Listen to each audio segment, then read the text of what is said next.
Bienvenidos todos a nuestra sexta sesión de la política del siglo XX venezolano. Hoy vamos a hablar sobre la cultura electoral del venezolano y tenemos de invitado y nos acompaña el profesor Diego Bautista Urbaneja.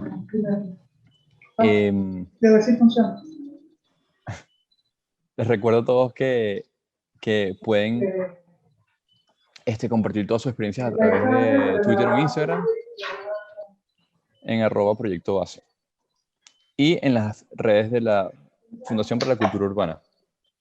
Edgardo, tienes la palabra. Bueno, buenas noches. Muchas gracias, Rodrigo, por tu habitual introducción de los martes.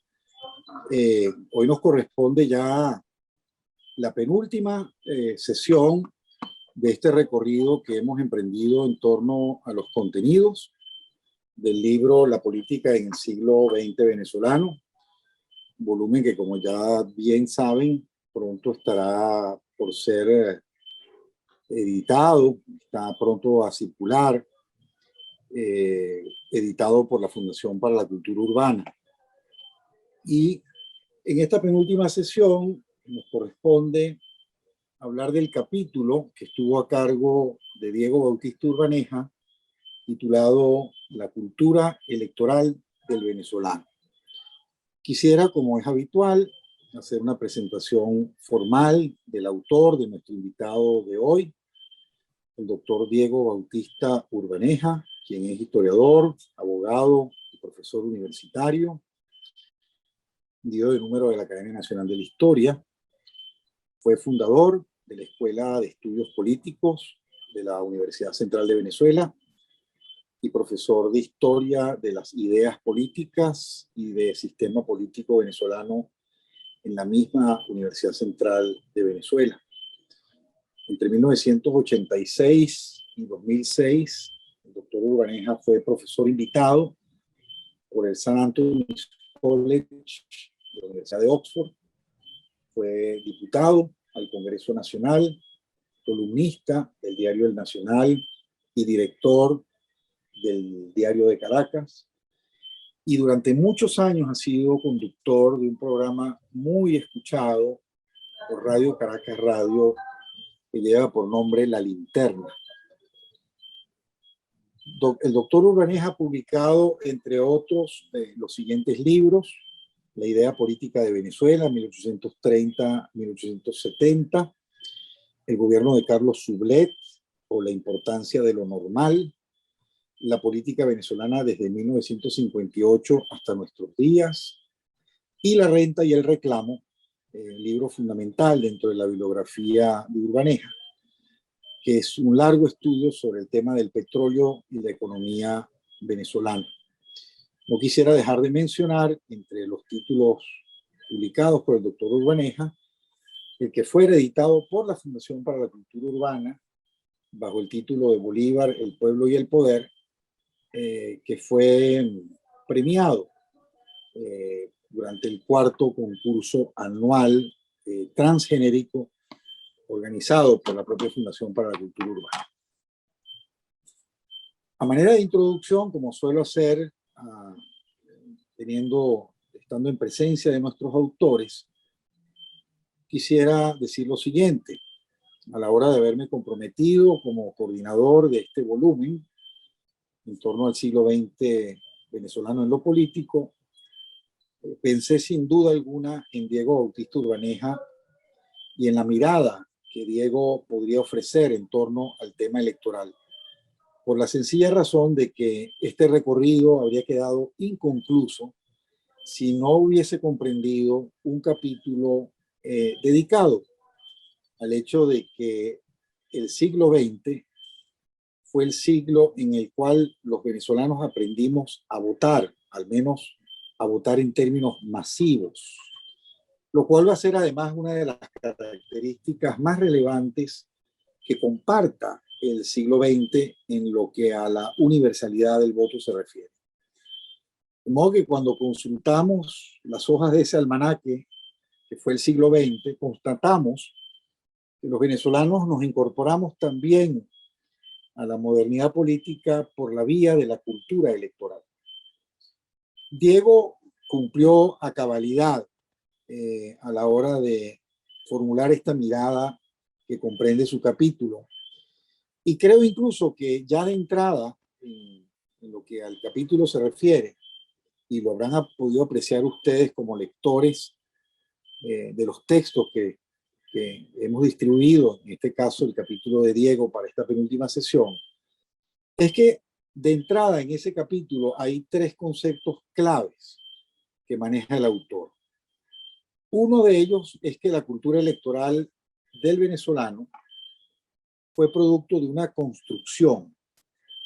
Y obviamente cuando uno habla de una construcción, habla de un proceso que requiere de tiempo, que requiere de experticia, que requiere de marcos legislativos y que incluso requiere de periodicidad, aparte, digamos, de los marcos institucionales que permiten que explican esa construcción.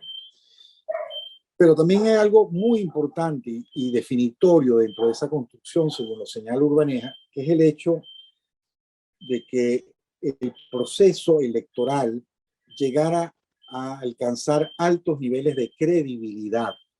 Eso también forma parte de esa construcción. El segundo concepto que apunta Diego en este capítulo al inicio es el de la maduración, al referirse precisamente al estado de plenitud al cual llega esa experiencia electoral venezolana, luego de más de medio siglo de ejercicio electoral continuo.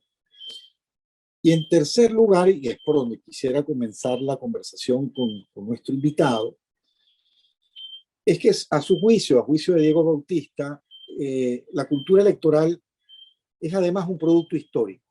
Es decir, que la cultura electoral está conformada por adquisiciones acumuladas a lo largo del tiempo. Por eso, Diego, quisiera que comenzáramos nuestra conversación con quienes nos acompañan como participantes durante este recorrido, hablando un poco, o así sea brevemente, acerca del siglo XIX venezolano, en lo electoral. Porque de alguna manera, el hecho de que tu capítulo comience haciendo referencia al siglo XIX responde a una solicitud que yo te hice como editor, y era que todos los autores, de alguna manera, también tratáramos de introducir el siglo XX que nos correspondía en cada uno de estos ámbitos, refiriéndonos al tipo de país que el siglo XX venezolano traía a sus espaldas, a los tipos de experiencias que traía el país. Y obviamente una de las experiencias será la electoral, que tú pones muy de relieve, en el sentido de que con sus más y con sus menos, que es una expresión que utilizas tú, la cultura electoral en el siglo XIX fue una construcción bastante particular, pero al mismo tiempo bastante valiosa. Eso llama la atención porque por lo general la historiografía en torno al siglo XIX, si es mezquina con muchos aspectos de ese siglo, si esa historiografía es mezquina a la hora de tratar de calificar ese siglo como un siglo que simplemente se fue en guerras y en violencia, lo que esa historiografía diga sobre lo electoral es mínimo. Y por eso quisiera comenzar por preguntarte, ¿qué podrías rescatar en particular de tu experiencia a la hora de investigar para tu capítulo sobre la bibliografía que consultaste acerca de la cultura electoral del siglo XIX venezolano?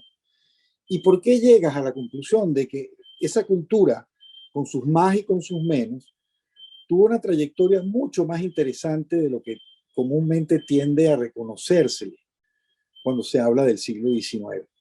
Te dejo entonces con el uso de la palabra, Diego. Muchas gracias por aceptar la invitación a acompañarnos en la sesión de esta noche. No, muchas gracias, Edgardo, por tu magnífica introducción.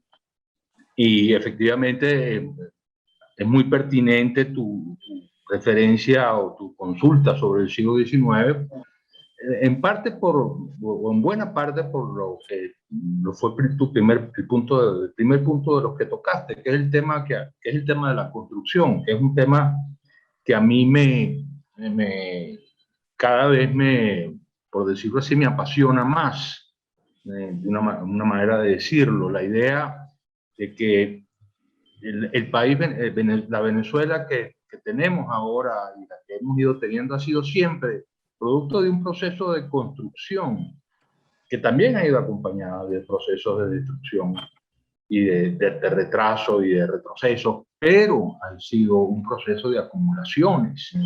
Y eso es algo que a mí, como venezolano de hoy, que estamos viviendo unos momentos tan difíciles en el país, me importa mucho subrayar y siempre, para ponerlo en frase, digo, dejemos de autoflagelarnos y veamos lo que hemos acumulado, también lo que hemos perdido en cada momento, ¿cómo no? Claro que sí, pero veamos, no quiero usar la manera metáfora del vaso lleno y el vaso medio lleno, el vaso medio vacío, sino simplemente referirme al proceso de construcción y de acumulación de país, que con sus más y sus menos, para volver a usar la frase que tú recordaste, hemos tenido.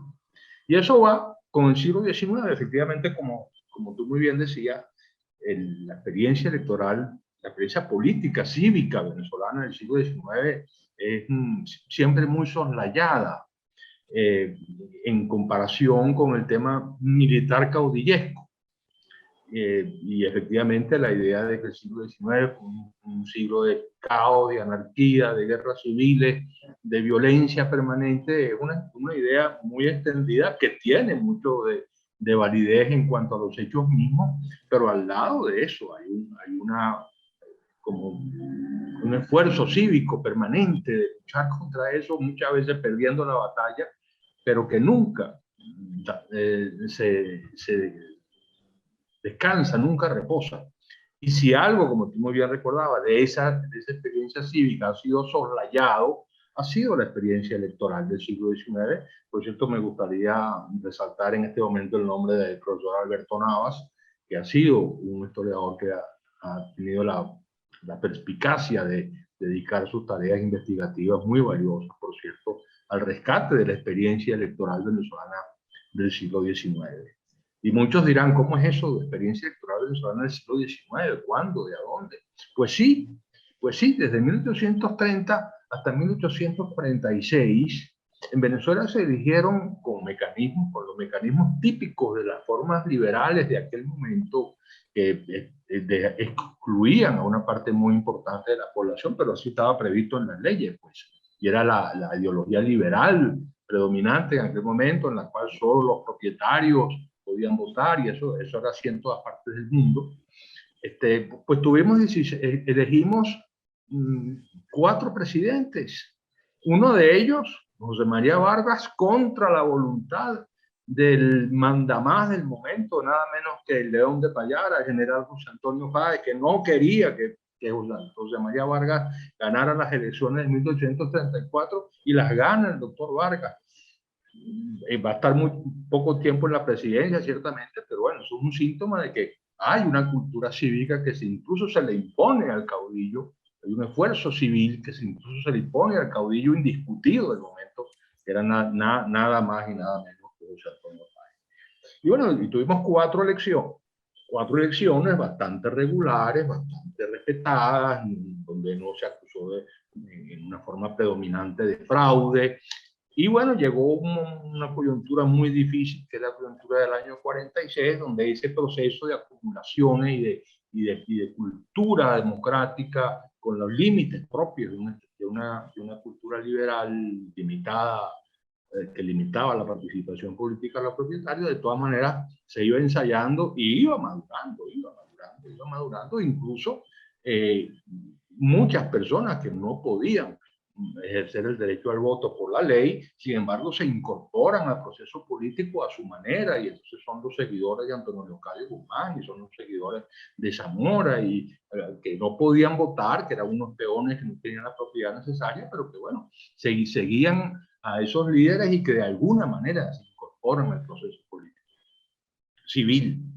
Bueno, eso a partir del año 46, que es una coyuntura para mí muy importante en el siglo XIX, eso se interrumpe de una forma importante, porque se abre el periodo, la década dominada por los hermanos Monagas, luego viene la guerra federal y luego viene la hegemonía de Antonio Guzmán Blanco, que no era precisamente en este sentido una persona muy dada a las prácticas electorales democráticas.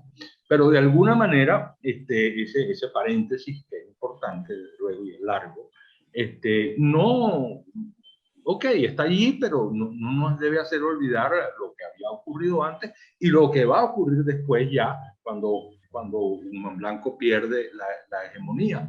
¿Y qué es lo que va a ocurrir en esa década final del siglo XIX? Bueno, aunque hay varias elecciones, ya el voto no es para solamente los propietarios y participan en las elecciones de Andueza Palacio, de Joaquín Crespo y el general Ignacio Andrade.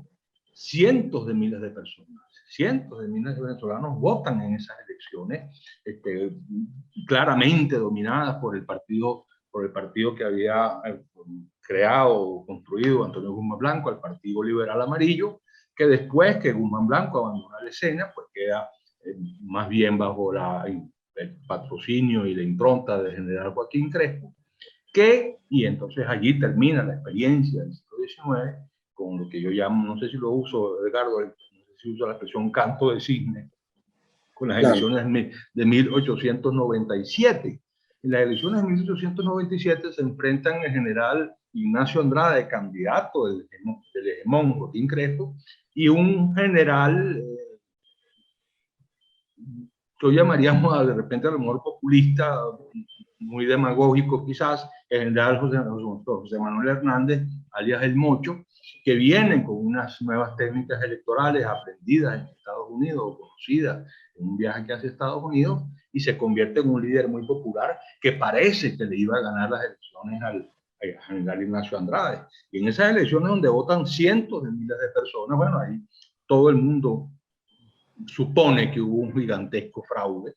En realidad, bueno, para darles una cifra que indiquen más o menos de qué estamos hablando, el general Ignacio Andrade gana con algo así como 297.000 votos, si mal no recuerdo, y el general El Mocho Hernández, que se suponía que era muy popular, saca 2.000 votos. Eso no se lo podía creer nadie. Pero, bueno, así llega Ignacio Andrade a la presidencia con un proceso electoral fraudulento, según todas las apariencias, y por eso el siglo XIX se cierra con una experiencia de frustración electoral, porque evidentemente algo absolutamente regular había pasado.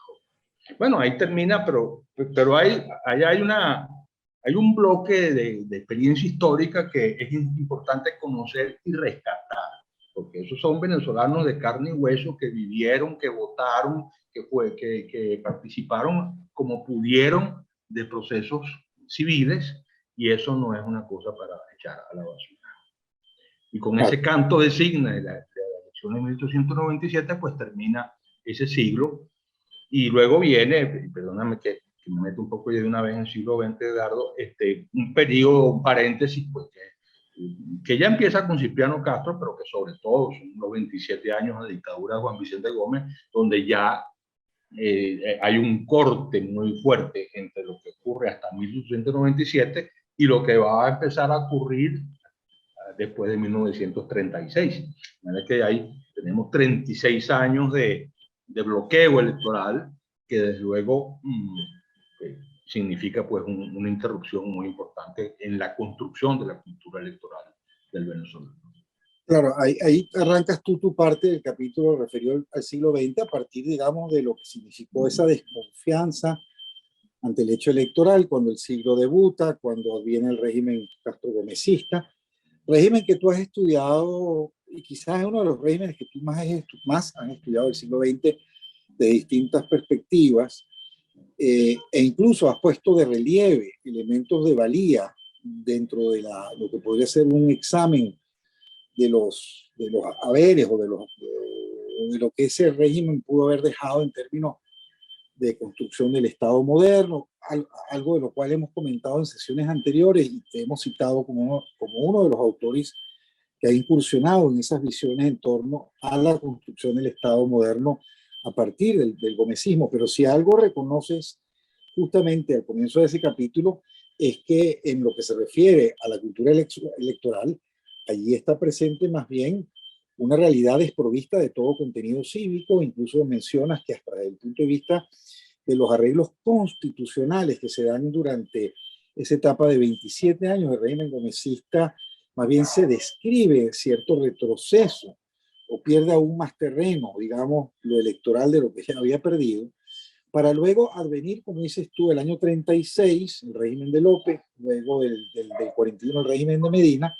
Y aquí tu capítulo coincide con la mirada de otros autores y con lo que hemos discutido con los participantes de estas sesiones, con relación a un proceso que va a tener una característica muy relevante, y creo que vas a coincidir en ello, en que lo importante no era solo lo que se dijese desde el poder a partir del año 36, sino donde se hará cada vez más presente la presión colectiva y el reclamo de parte de la sociedad. Es decir, una interacción poder-sociedad, como no se había dado hasta entonces. E incluso tú mencionas que durante el interregno o durante la coyuntura López-Medina hay pocas innovaciones en materia electoral, pero las hay. Se aprueba un censo electoral, se aprueba, se da la creación del Consejo Supremo Electoral. Ya con Medina, luego de López, pese a que esos procesos tuviesen lugar dentro de los diseños electorales que continuaban basados en filtros, aún así se da una creciente actividad comicial durante el cuasi concluido quinquenio de Medina hasta el año 45. E incluso mencionas algo importante, que cuando se da el certamen electoral Medina Gallegos en el año 41, pese a que será precisamente una escogencia limitada a la voluntad del Congreso, hay una actividad inédita de calle durante esa campaña que va a tener hacia el futuro muchísimo alcance, mucho más alcance de lo que el Congreso hubiese resuelto puertas adentro respecto a la escogencia del candidato. Yo creo que ese capítulo, López Medina, también recibe de tu parte una valoración relevante en el capítulo, porque hablas de que se dinamizan una serie de nuevas expectativas a partir de ese punto. ¿Quisieras agregar algo al respecto, Diego? Sí, esa es una década para mí, muy rica para el análisis, porque es muy interesante ver cómo en esa década están desde dos puntos de vista ocurriendo dos cosas paralelas que van en la misma dirección, a pesar de que están inspiradas en filosofías políticas muy diferentes y que tienen efecto en el tema electoral. Limitado, como tú acabas de decir, porque al fin y al cabo el proceso electoral, sobre todo el presidente de la República, terminaba en manos del Congreso, que estaba dominado por las fuerzas lopecistas y medinistas, que muchas de ellas venían incluso del gomecismo. Pero hay dos cosas que están marchando paralelamente. Digo, por una parte, está en marcha lo que yo no me gusta para nada citarme, pero en fin, a veces no hay más remedio. Yo llamaba en otras partes el programa positivista. Es decir, se suponía, de acuerdo a la filosofía positivista que inspira el régimen de Gómez, independientemente de que Gómez no había leído ni una letra de eso, pero sí inspira explícitamente al gobierno de López y Medina. Supuestamente había un proceso evolutivo tutelado, donde el país va marchando a un régimen de orden, madurando, transformando sus datos básicos de población, de raza, de geografía, de políticas de educación. El país va madurando, tutelado paternalmente por una élite que conoce la filosofía positivista y la ciencia social positivista, y teóricamente el país se está encaminando poco a poco hacia un régimen cada vez más abierto y cuya meta final es la adopción del sistema democrático, que todavía el pueblo no está listo, todavía hay que esperar un poco, todavía hay que madurar un poco más, porque venimos de eso, un pueblo muy atrasado todavía, pero estamos en eso. Y paralelamente, después de Muerto Gómez, aparecen las fuerzas propiamente democráticas que dicen, no, miren, eso del pueblo tutelado y que el pueblo voluntarista, todo eso son patrañas de la oligarquía. El pueblo claro que está listo, el pueblo claro que es sabio, el pueblo claro que puede votar y participar y elegir sus gobernantes. Y empieza la presión que tú acabas de referir, la presión de calle, la organización política, que con López es muy restringida, porque López en ese sentido es muy, digamos, cauteloso, vamos a llamarlo así, pero que con Medina se abre mucho más en la década, a partir del año 41 y de la creación de Acción Democrática. Y entonces son el proceso paralelo positivista de maduración tutelada y al mismo tiempo el proceso de calle y de proselitismo político abierto, sobre todo del Partido de Acción Democrática. Entonces son dos procesos paralelos que van en la misma dirección, de uno más cauteloso, más lento, más gradual, lo que se quiera, y el otro mucho más bullanguero, mucho más agresivo, mucho más asertivo y realizando, como dije antes, una labor de organización y proselitismo muy importante. Todavía, como tú muy bien recordabas, las prácticas electorales, si bien se amplían, si bien, por ejemplo, en el año 40, en las elecciones del 41 se escogen una fracción de diputados de oposición, que era cosa nunca vista, de fin de mundo, pues dentro del pensamiento del esquema gomecista. Sin embargo, hay una bancada notabilísima en su composición. Eran 13 diputados, pero eran 13 notabilidades que estaban opuestos a la gran mayoría lopecista medinista, desde luego.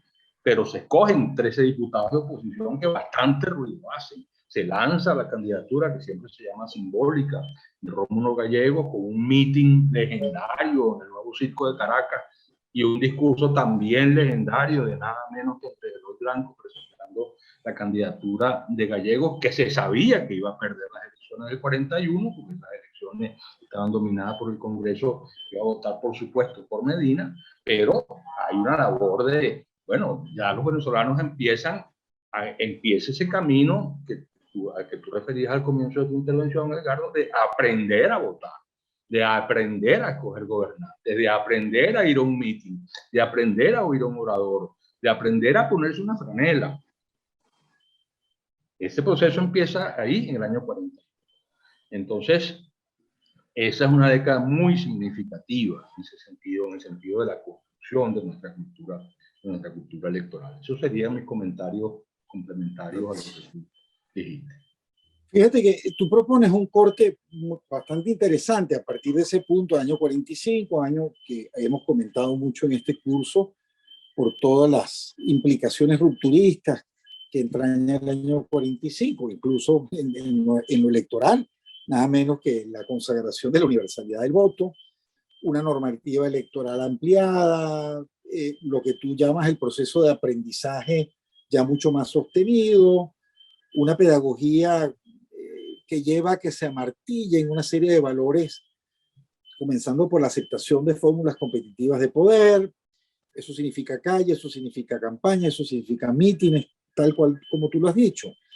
Pero haces un corte interesante, repito, porque metes dentro de ese corte las elecciones que tienen lugar en el año 46 para la escogencia de la Asamblea Nacional Constituyente, las elecciones que conducen a la presidencia Gallegos en el 47, pero también incorporas las elecciones en el año 52, que es cuando la oposición, pese a todas las inhibiciones, pese a todas las amenazas, decide aceptar el reto que propone quienes gestionan la presidencia a partir del año 48, pero que en el año 52, luego de una serie de reacomodos políticos internos muy complicados, deciden convocar a esa Asamblea Nacional Constituyente.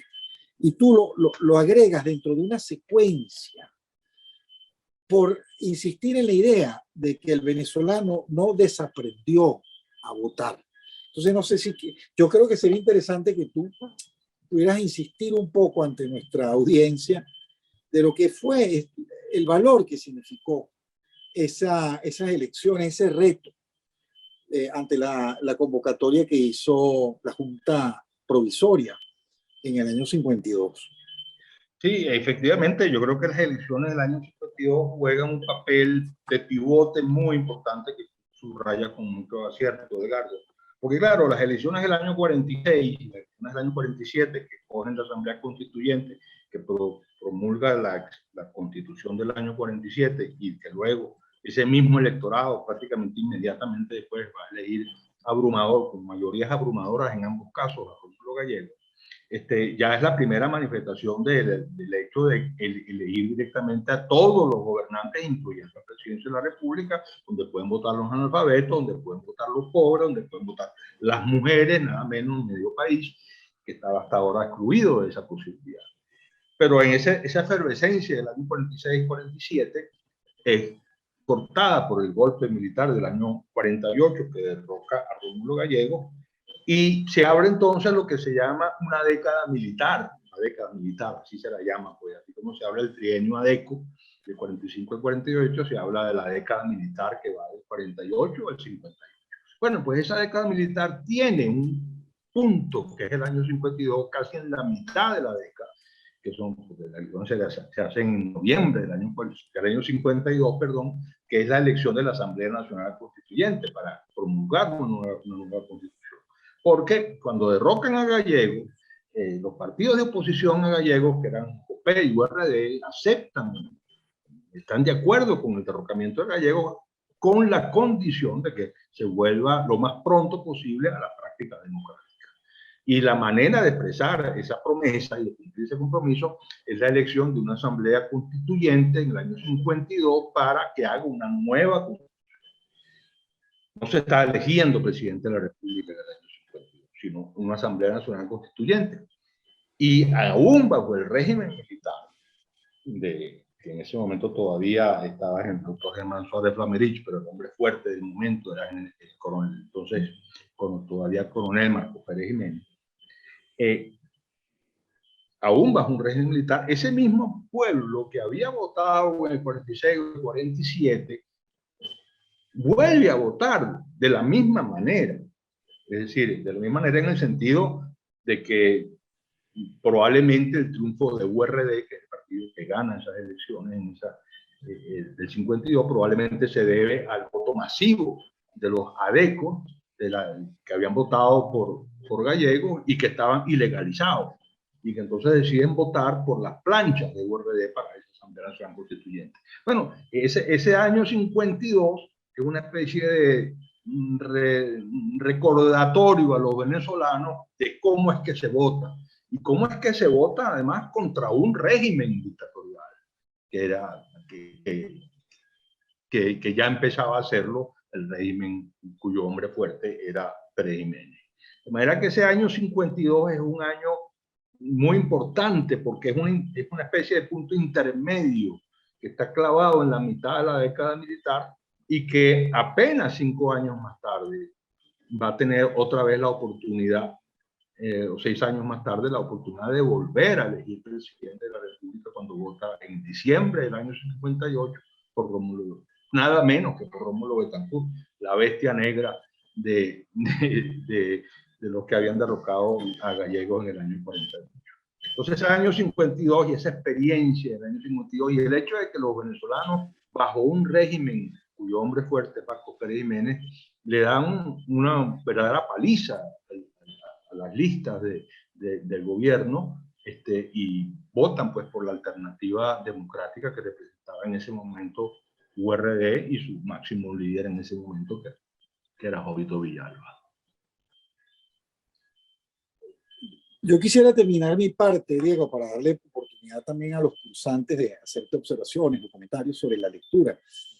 Bueno, refiriéndome muy sumariamente a la segunda gran parte de tu capítulo, que es a partir de lo que podría definirse como el desarrollo, calificarse como el desarrollo definitivo de la cultura electoral del venezolano en el siglo XX, a partir del año 58, ya mencionado por ti, a partir de cuya fecha y durante 4 décadas, como lo vas pormenorizando en esa segunda parte del capítulo, se registran 9 procesos electorales intensos, competidos, creíbles. Y lo más interesante, como lo resaltas, es que no solamente ninguno de esos resultados será puesto en duda, sino que 6 de esos 9 comicios serán obtenidos a favor del candidato que no pertenecía precisamente al partido de gobierno del momento. De modo que estamos hablando no solamente de una dinámica intensa y competida, sino que le brindaba garantías a la alternabilidad. Y en medio de ese proceso, aunque tú no te refieres a eso porque no venía a propósito esa parte en tu recuento de la segunda mitad del capítulo, pero que me gustaría formularte esa pregunta que tiene que ver con la solvencia técnica alcanzada por el Consejo Supremo Electoral. Es decir, ¿cómo se dio este proceso? Si está al alcance tuyo responderlo, ¿no? De capacitación, de inversión de recursos, de formación de personal con experticia electoral, con un proceso abierto o ampliamente abierto a veedurías y demás mecanismos garantes de la incuestionabilidad del proceso. No sé si quisieras decir algo sobre eso, sobre el propio Consejo Supremo Electoral, que ya había sido creado durante la presidencia de López, que sufrió sus avatares durante el resto del siglo hasta llegar al 58, pero que a partir de allí también adquiere, junto con la cultura que entroniza el venezolano en términos electorales, una enorme robustez como institución rectora de los procesos electorales. No sé si quisieras decir algo. Sí, claro, yo distinguiría dos aspectos distintos en tu pregunta, Edgardo. Porque por una parte está el proceso técnico de profesionalización que marcha a su ritmo. Allí, digamos, es un proceso de desarrollo institucional incremental, gradual, casi que natural, podríamos llamar así, en el sentido de que, bueno, cada vez se va modernizando en términos técnicos, al día en cuanto a los mecanismos informáticos disponibles en cada momento dado a partir del año 58. Y eso es un proceso de profesionalización y de tecnificación que marcha, digamos, a su ritmo natural, ¿no? Y cada partido desarrolla su experticia electoral, tiene sus expertos electorales y tiene su presencia en el Consejo Supremo Electoral y toda la red de organismos subalternos con gente especializada en el tema electoral dentro de cada partido. Entonces es un proceso, digamos, que marcha a su ritmo gradual y natural. Ahora, la otro aspecto que para mí es más importante, por lo menos en mi perspectiva, es el telón de fondo que tiene eso, que es el acuerdo político básico de que esa es la manera de escoger gobernantes. No hay otra. Es decir, aquí vamos a votar y vamos a elegir y gana el que gana.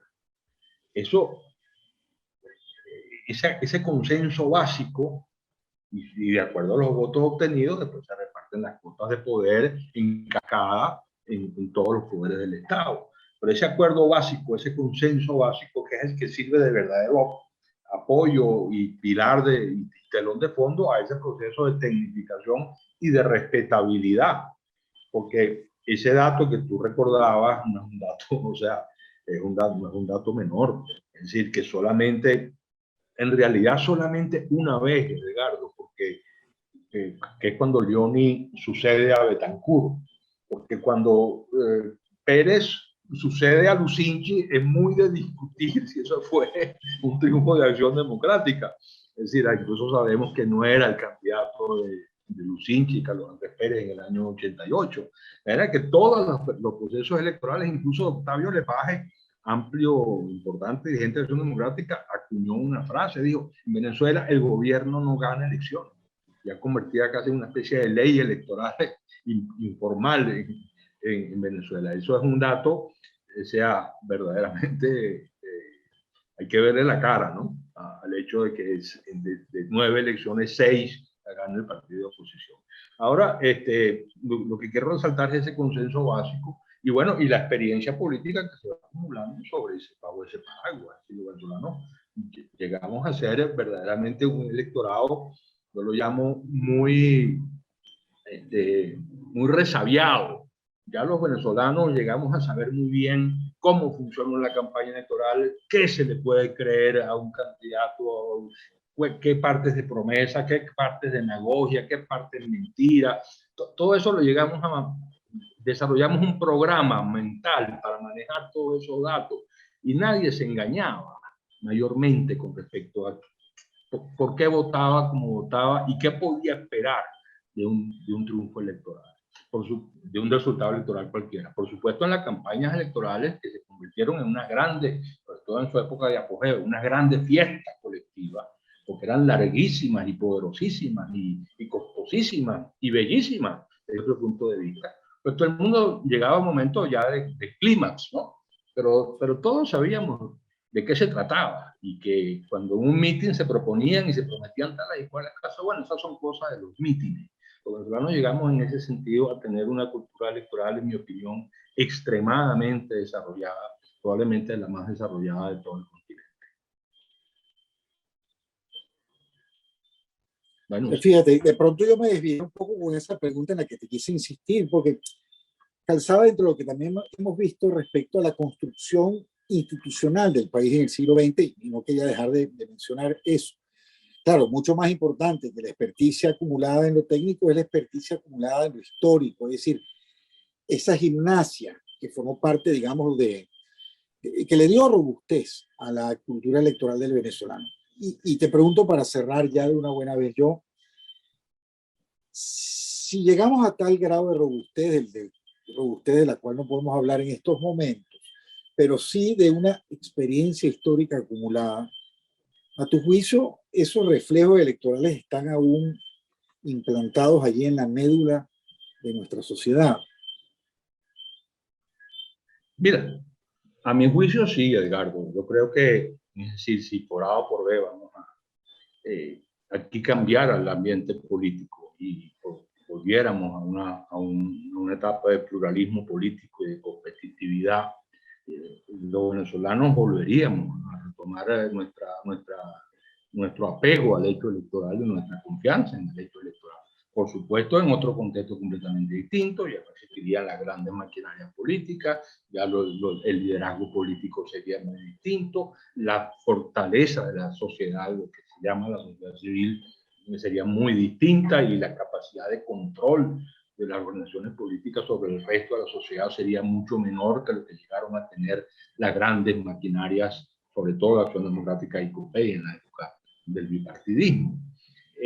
Pero yo, yendo a tu pregunta, Edgardo, yo en ese sentido, si hago un acto de fe, pues yo creo que aquí, si aquí se vuelve a producir la posibilidad de realmente escoger los gobernantes mediante el hecho electoral y el voto, el voto empieza a ser de nuevo un hecho respetado y que produce los resultados que están a lo que está destinado, es decir, a la elección genuina de los gobernantes preferidos por la mayoría del país.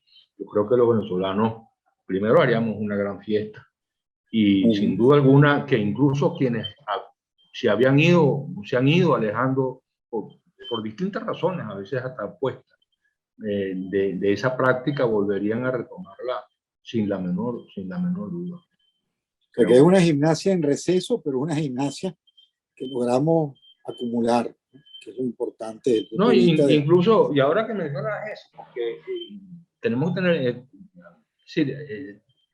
tener en cuenta que tenemos un proceso de pérdida de credibilidad y de relevancia del hecho electoral que ya tiene 20 años. De manera que claro, todos los venezolanos que tienen menos de 30 años, que son muchos, no conocieron esa cultura electoral de la que hemos estado hablando aquí. Pero a esos venezolanos de menos de 30 años, yo no tengo duda de que quisieran aprender lo que aprendimos tú y yo y volver a hacerlo. Volver a hacerlo porque el rescoldo, el rescoldo, las brasas de esos procesos están ahí y estamos personas como tú y como yo para recordarlas permanentemente y resaltarlas permanentemente. Sí. Bueno, gracias, Diego. Déjame permitirle entonces a Rodrigo Gil, de Proyecto Base, coorganizador de este recorrido en torno al libro junto con la Fundación Cultura Urbana, para que conduzca los comentarios de los cursantes. Gracias de nuevo, Diego. Voy a estar atento a acompañar y a subrayar cualquier cosa que haga falta. Les recuerdo a todos que pueden hacer sus preguntas en el chat o pueden levantar la mano. Aprovecho que Pedro ya hizo su pregunta y le voy a evitar el micrófono. Buenas noches, profesor Urdaneja y profesor Mondolfi.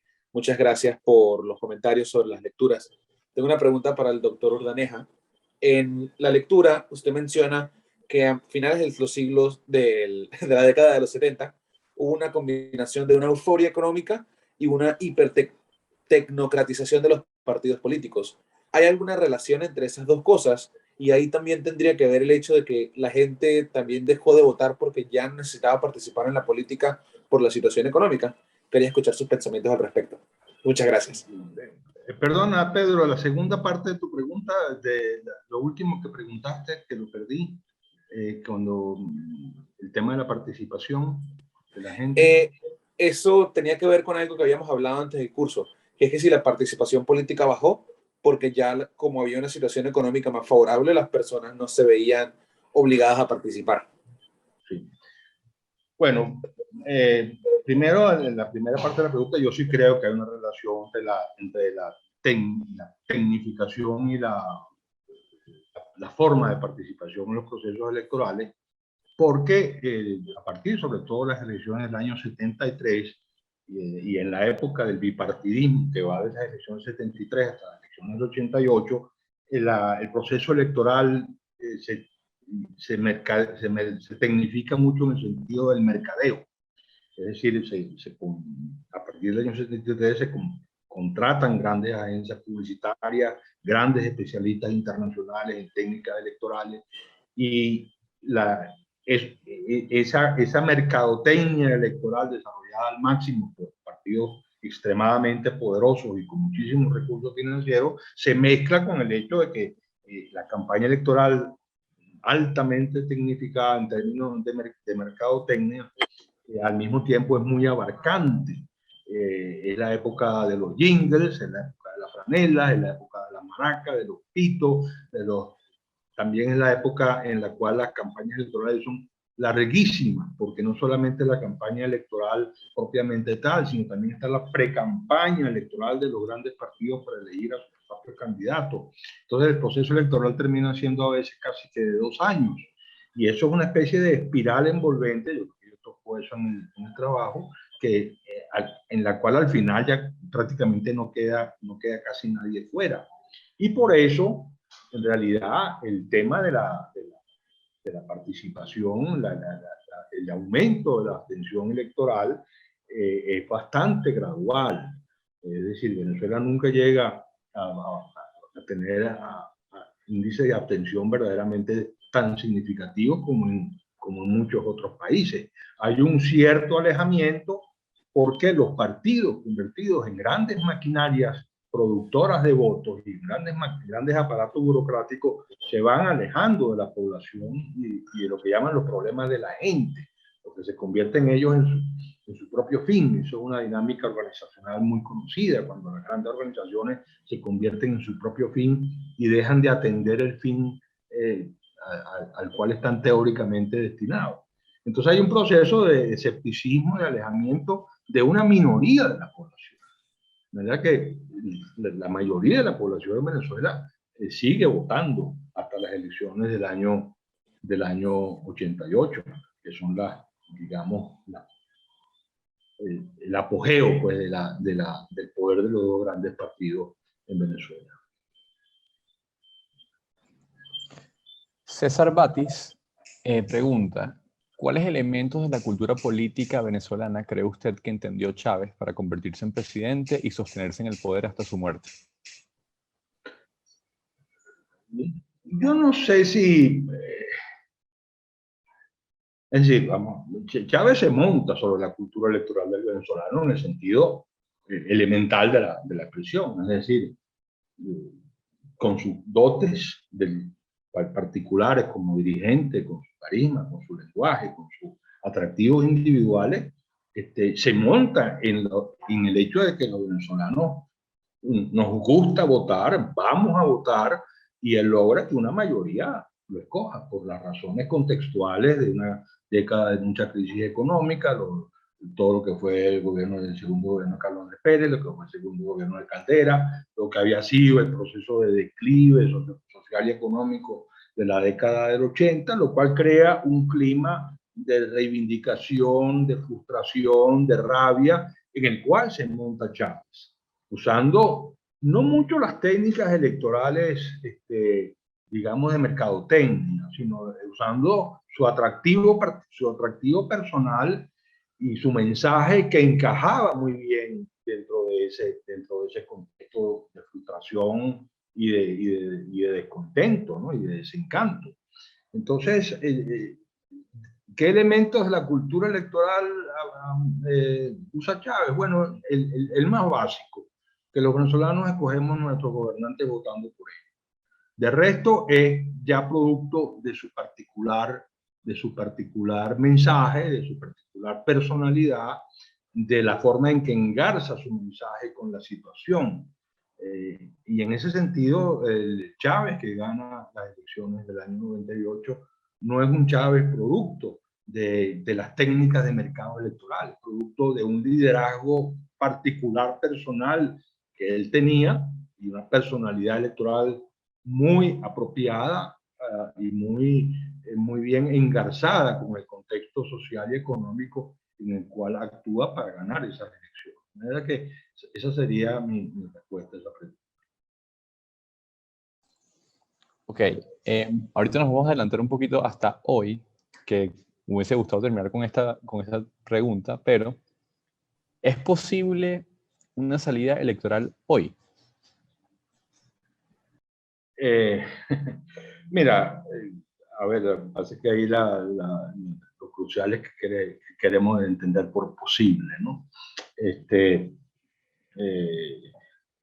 Si la hubiera, o sea, si se acordara una salida electoral, sería perfectamente posible. Si se acordara, el problema está en que se acuerde. Y eso ya no depende de los problemas de la cultura electoral o del hecho de que el voto haya perdido credibilidad y haya sido todo lo que haya sufrido todos los golpes que, por lo menos pienso yo, que ha sufrido. El problema está en la concepción política de los actores políticos y en particular en este caso de quienes tienen el poder en este momento en Venezuela. Pero si por A o por B o por milagro, como tú lo quieras llamar, se llegara a un acuerdo, de acuerdo al cual los venezolanos vamos a elegir nuestro gobernante por un voto creíble y genuino en el año 22, yo creo que los venezolanos votarían masivamente en ese proceso electoral. El problema es previo, es decir, es posible, y por eso decía, todo depende de qué estamos entendiendo por posible. Si estamos entendiendo políticamente posible, se ve muy difícil, pero no porque los venezolanos no quieran votar, sino porque uno de los actores fundamentales de lo que sería ese acuerdo, que en este caso quienes tienen el poder, no parecieran estar dispuestos a que fuera electoral la salida de la crisis venezolana. Entonces, si esa dificultad se superara, la solución sería desde luego posible, la solución electoral. El problema está antes. Ok, Beatriz de Mancera pregunta, ¿quiénes convencen a Chávez para que participe en las elecciones? Porque Chávez recorría el país llamando a la abstención. Sí, ese fue un proceso, incluso pues en el anecdotario político venezolano se sabe, leyenda urbana, como se dice, que en la convención o en la asamblea en la cual las fuerzas que apoyaban a Chávez iban a escoger, decidir si participaban o no en las elecciones, la opción de participar ganó por un voto, por un solo voto. Ahora, la pregunta es histórica. Yo diría que los sectores civiles, los actores civiles que rodearon a Chávez, que fueron rodeando a Chávez, son los que juegan ese papel fundamentalmente. Pienso en personas, creo que la persona crucial en ese proceso es Luis Miquelena. Podemos añadir a José Vicente Rangel probablemente, y sectores de la sociedad y de la economía venezolana que pensaron en la posibilidad de que con Chávez podían obtener cuotas de poder importantes, y que también actuaron en ese sentido, convenciendo a Chávez de que se fuera por la ruta electoral. Eso es un proceso histórico muy de detalle, y ustedes quieren también en el terreno propiamente el relato. Pero bueno, yo diría eso, pues son los sectores civiles que con experiencia de lo que había sido la democracia venezolana en los 40 años anteriores, sabían varias cosas, sabían que esa era la manera más estable de llegar al poder, sabían que Chávez tenía una gran oportunidad de ganar esas elecciones, por lo que dijimos antes, y lo convencieron de que esa era la manera estable de ganar el poder, y que él tenía un gran chance de convertirse en un líder de origen democrático legítimo, y que después se vería qué se hacía con la revolución y con el socialismo del siglo XXI, etcétera, etcétera, y con todas las cosas que se plantearon en los intentos de golpe del año 92. Pero esa es mi visión de ese proceso. Andrés Canelón pregunta, teniendo en cuenta que se habló acá de elecciones federales, ¿cuáles pudiesen ser los avances electorales más importantes a nivel municipal estatal previo a las elecciones de gobernadores en el 89? Perdón, Rodrigo, ¿vuelven a decir? Sí, claro. ¿Cuáles son los avances más importantes a nivel municipal estatal previo a las elecciones de gobernadores en el 89? Sí, ese fue un proceso muy lento, de avances muy graduales. Yo creo que el corte de ruta, pues en ese sentido, del año 89, los precedentes son bastante débiles en términos de consagración institucional.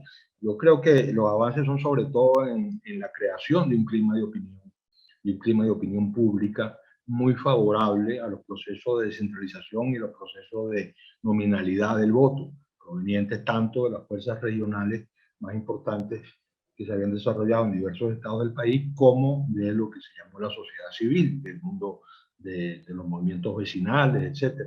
De manera que yo creo que más bien en términos de avance de los procesos que culminan con las decisiones del año 89, es la maduración de un clima de opinión, un estado de opinión.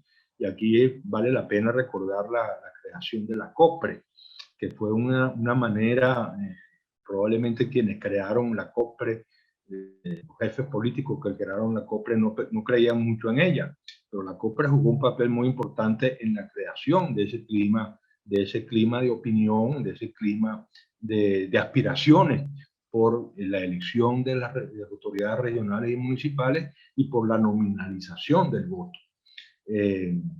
Hasta entonces lo que se logra son avances legislativos muy parciales, muy graduales, de un poquito de mayor personalización del voto en algunos procesos, pero nada significativo. Como digo, para mí lo significativo en ese sentido de la década del 80 es la creación de ese clima de opinión política, que es aprovechado, por cierto, ¿no?, por los dos candidatos del año 88. Si ustedes recuerdan, si ustedes revisan o repasan el anecdotario de cómo fue que eso se convirtió en una promesa electoral, verán que el que primero lanza la idea de la campaña del 88 es el candidato de Popeye, Eduardo Fernández, que ve allí una bandera electoral de mucha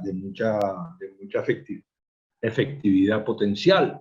Pero muy pronto Carlos Andrés Pérez, que tenía en ese sentido más potencia como candidato, le arrebata esa misma bandera a Eduardo Fernández, y eso lo que revela es que será una bandera electoralmente muy atractiva para la población. y efectivamente para ambos candidatos se convirtió en un tema común. Ambos terminaron siendo proponentes de lo mismo en cuanto al tema de las elecciones regionales y municipales. Ok. Wilfredo Puertas pregunta, ¿a qué atribuye usted el crecimiento del voto social cristiano y la disminución del voto de AD en el lapso desde el 58 hasta el 98?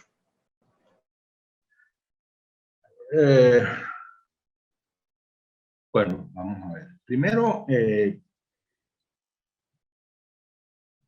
con la década militar,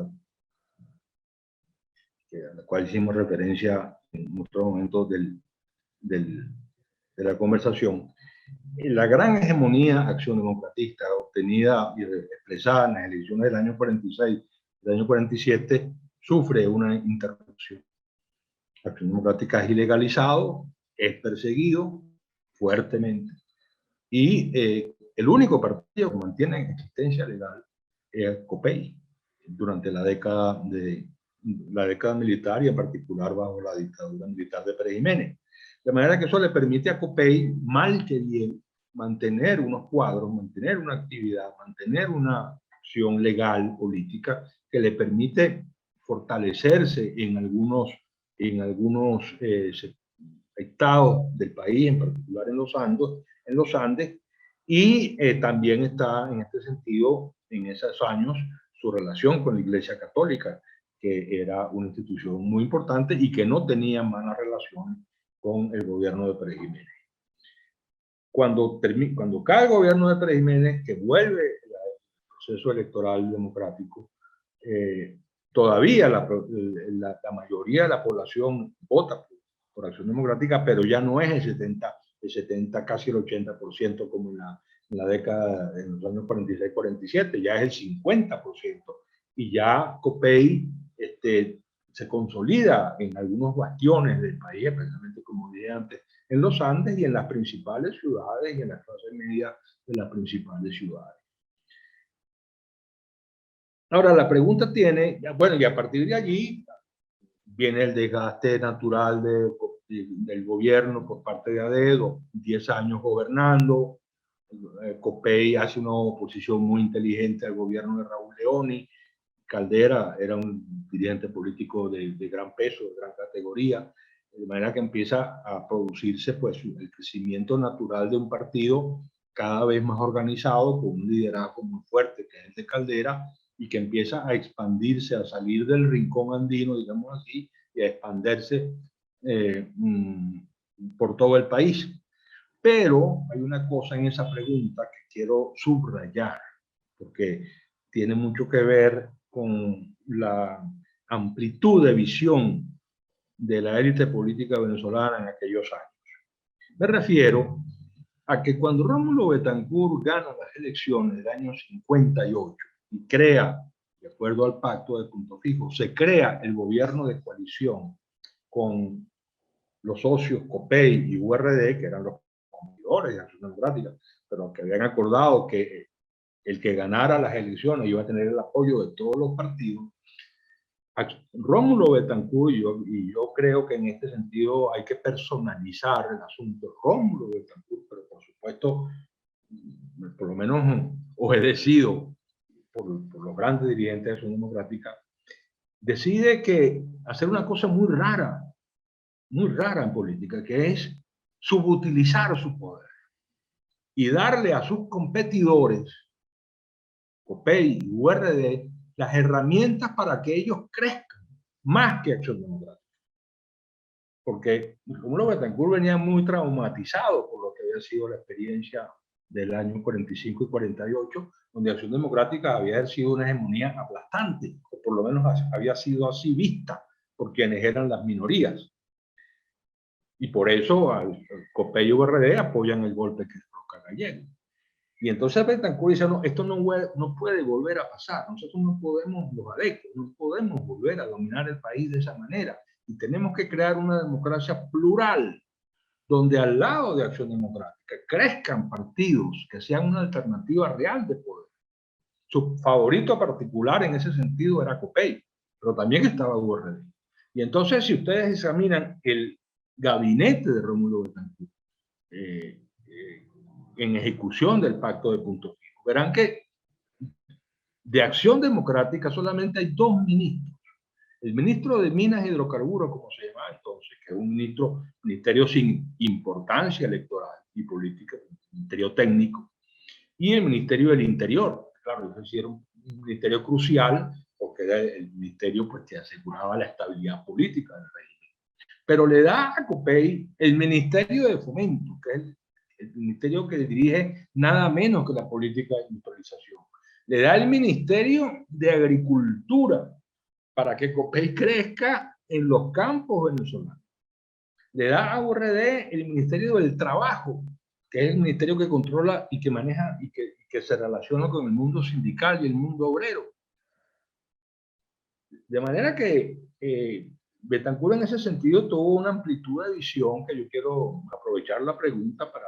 Y es sobre esa base, es decir, Betancourt es como, bueno, aquí les doy, ya que ustedes crezcan o no crezcan, ya es problema de ustedes. Y en esa carrera, URD se quedó atrás, por muchas razones que sería muy complicado en este momento explicar.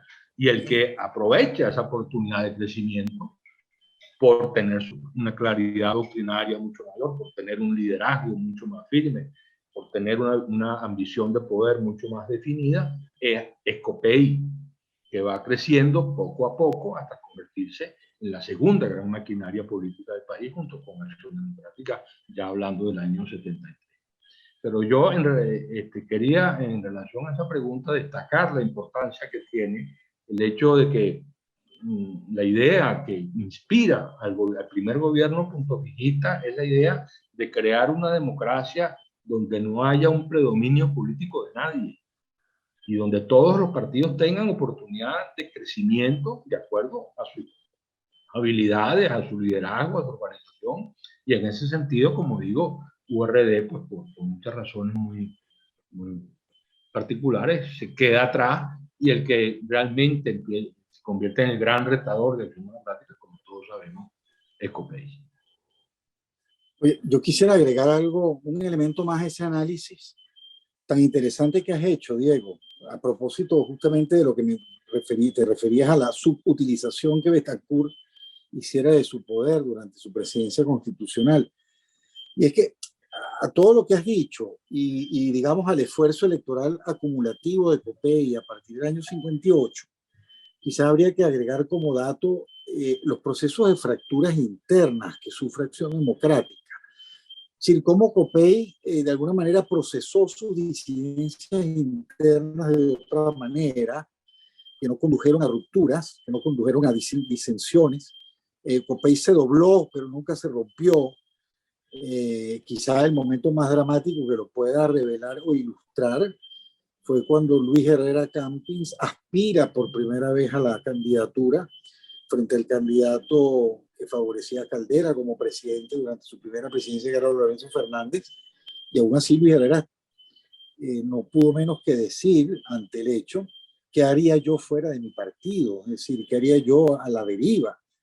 Entonces, de alguna manera también habría que sumar a las explicaciones en torno al crecimiento del COPEI el hecho de que si algo también le restó a Acción Democrática fue ese proceso que a la vez hizo que ganara Acción Democrática mucho al depurar esos elementos que propendían hacia la izquierda. De alguna manera redefinió a Acción Democrática dentro de un centrismo, de alguna manera, ¿no?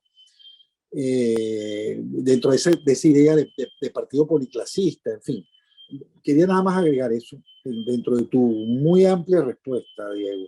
Ahora, Edgar, yo quería comentar, porque ese es un punto muy que amerita, mientras te oía, esto lo que voy a decir se me acaba de ocurrir mientras te oía, que es que en ese proceso de depuración, es decir, primero está, por supuesto, el caso del MIR, que en este sentido es atípico, porque es el ala estudiantil, sobre todo estudiantil de carácter marxista, que se había ido creando en Acción Democrática en los últimos años del gobierno de Pérez Jiménez.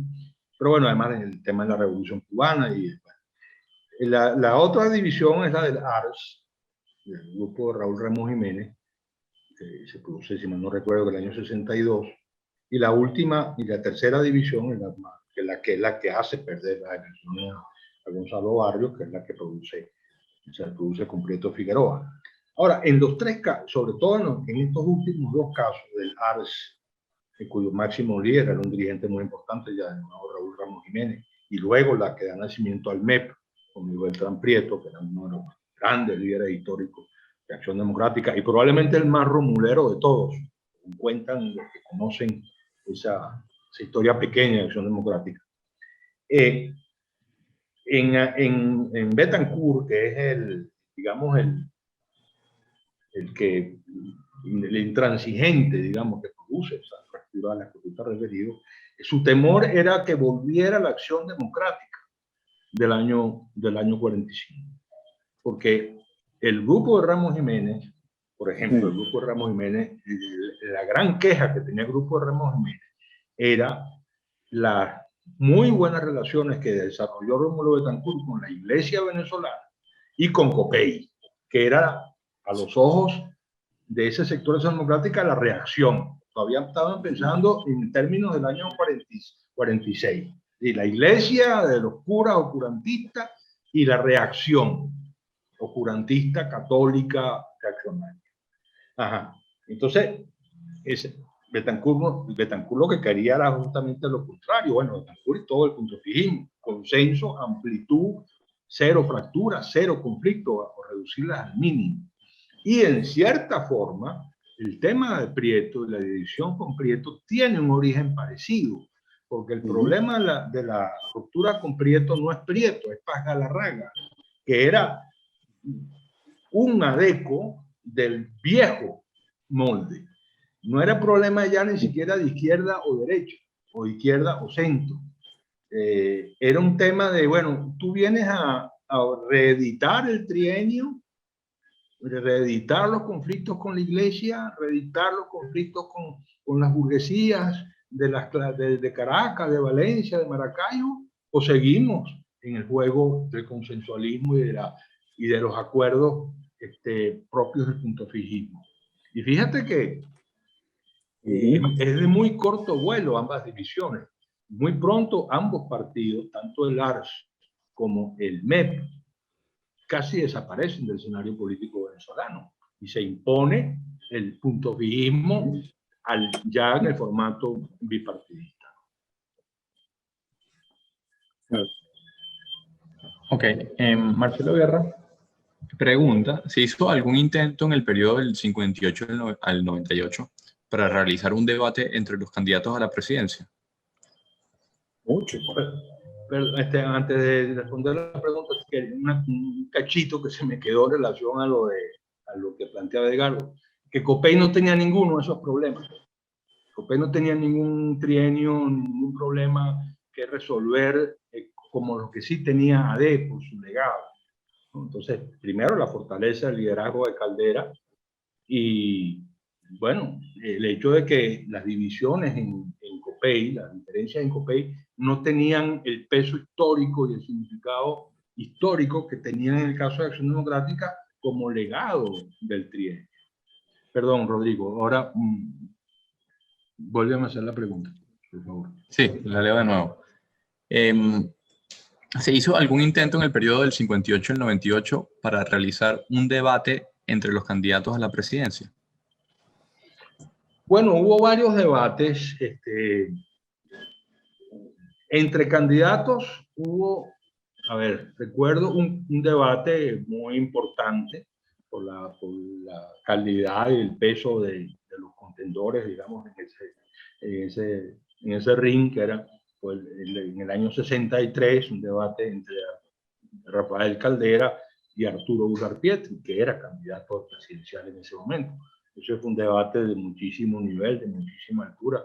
Eso después se editó un pequeño libro y uno lo lee casi que se le salen las lágrimas leyendo eso. Es decir, como aquellos dos señores que estaban compitiendo por un electorado similar, por cierto, que era el electorado de las clases medias urbanas, el absoluto respeto y la absoluta altura en que ambos debaten, ¿no?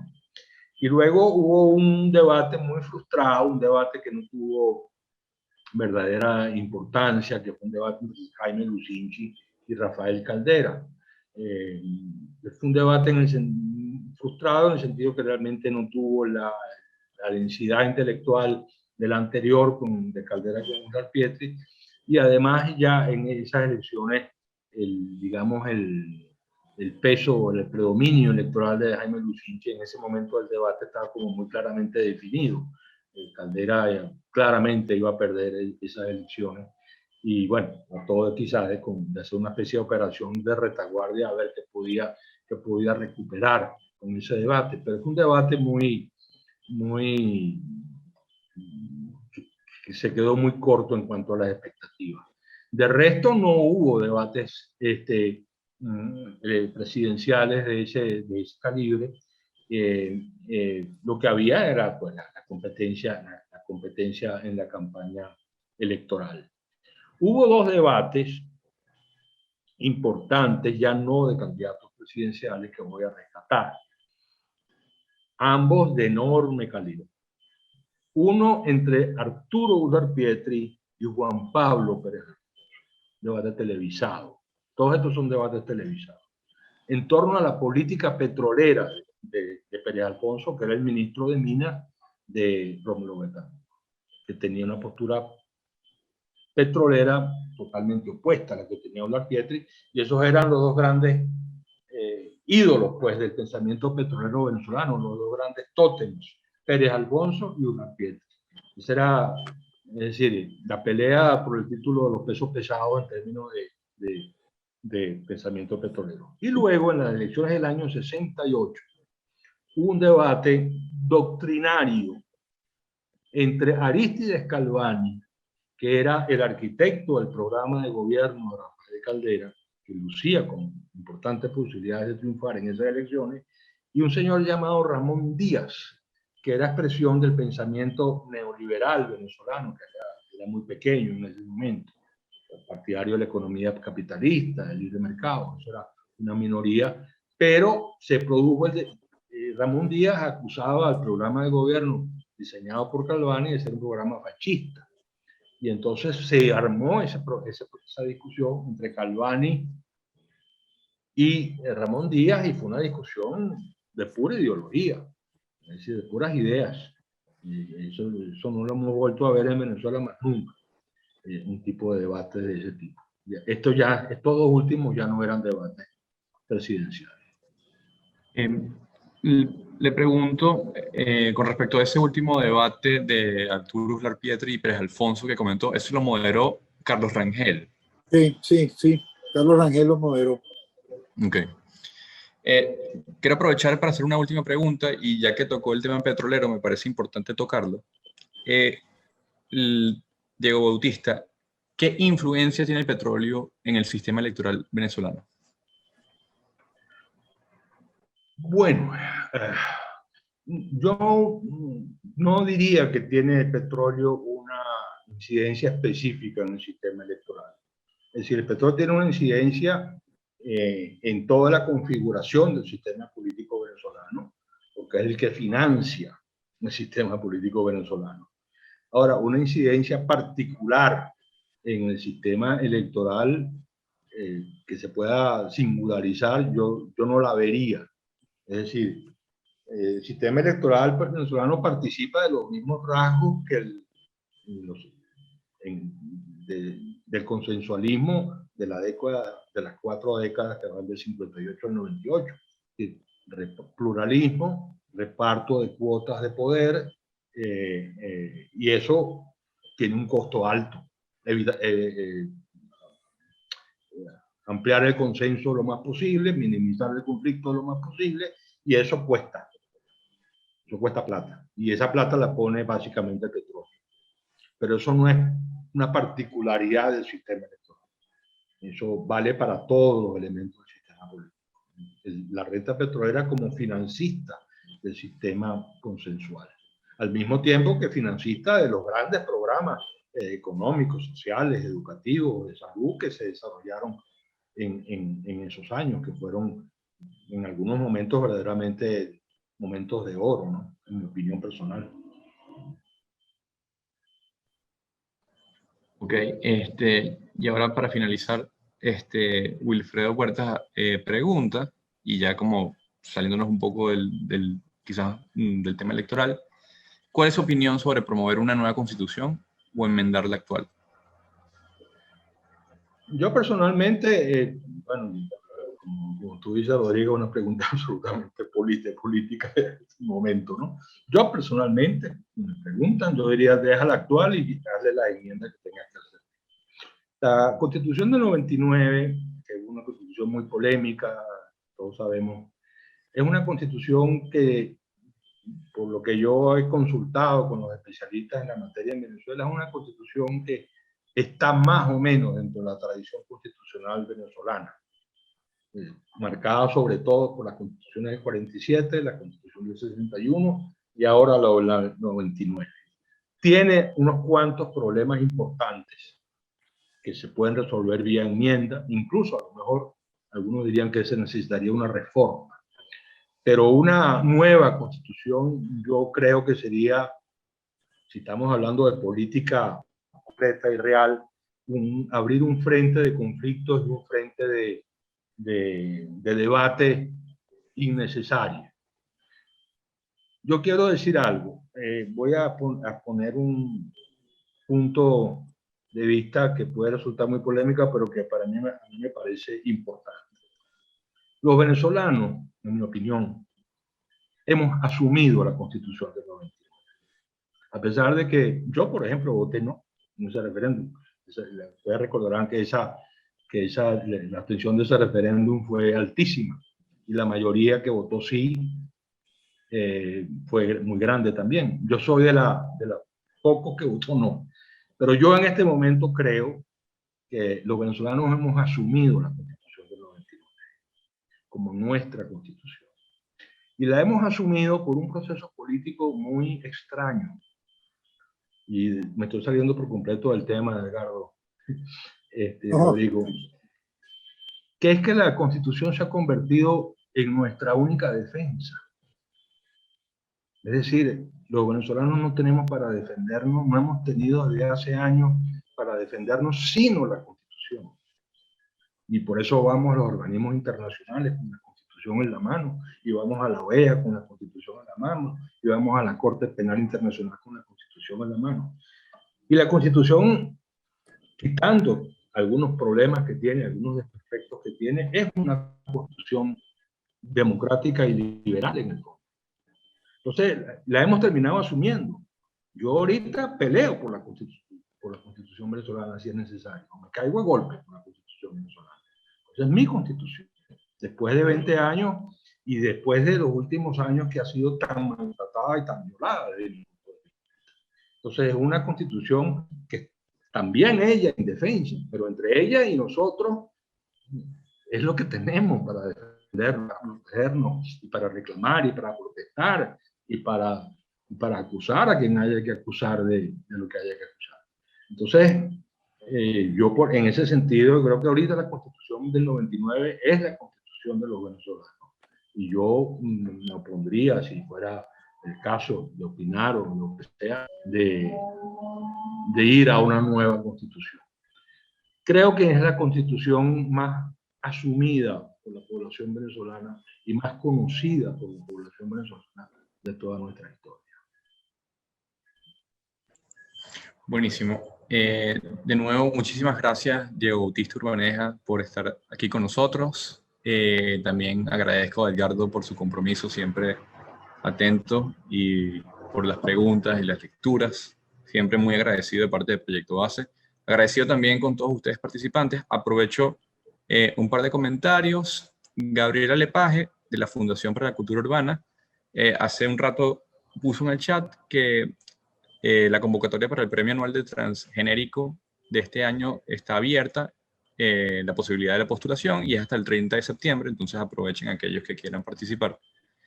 Y por último, quisiera comentar que la próxima sesión, el próximo martes, es nuestra última sesión y será una sesión de conclusión de todo lo que hemos leído. Entonces, con esto me despido. Quiero agradecer también al equipo de Fundación para la Cultura Urbana, a Gabriela Lepage y a Germán Cifontes por la oportunidad. Y, de nuevo, muchas gracias a todos ustedes por asistir. Nos vemos el próximo martes. Sí, agrego, Rodrigo, también mis saludos, mi despedida. Agradecimiento a Diego por este recorrido tan rico que nos ofreció, incluyendo el epílogo. Bueno, el epílogo se salieron un tanto del tema de la cultura electoral. El comentario de Gabriela tiene que ver, de Gabriela del Paje tiene que ver precisamente porque mencionaba yo al comienzo que Diego Bautista había ganado, Diego Bautista Urbanes había ganado la 4ª edición del premio transgenérico. Por eso quería ya recordar que la convocatoria para la edición de este año está abierta hasta el 30 de septiembre.